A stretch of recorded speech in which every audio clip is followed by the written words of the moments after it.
मित्रांनो, कधी कधी 2 पाऊल माघार घेणं म्हणजे हार नाही, लक्षात ठेवा.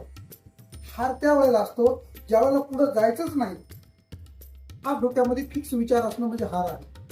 कारण कधीही ज्या वेळेला तुम्हाला आयुष्यामध्ये मोठी उडान घ्यायची असते ना, त्यावेळेला 2 पाऊल पाठीमागे जाणं 100% गरजेचं आहे. अगदी त्याप्रमाणे जसा सिंह, वाघ आपली शिकार करण्यासाठी 2 पाऊल पाठीमागे जाऊन समोर मोठी उडान मारत असतो.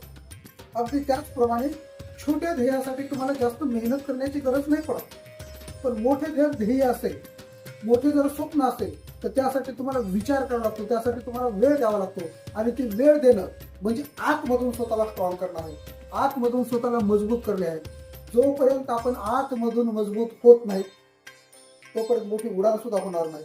त्यासाठी माघार घ्या, पण समोर येण्यासाठी. माघार ही मागे जाण्यासाठी नाही आहे. कारण छत्रपती शिवाजी महाराजांनी सुद्धा एवढं मोठं साम्राज्य उभं करते वेळी, एवढं मोठं स्वराज्य उभे करते वेळी त्यांनी सुद्धा गनिमी काव्याचा अवलंब केला होता.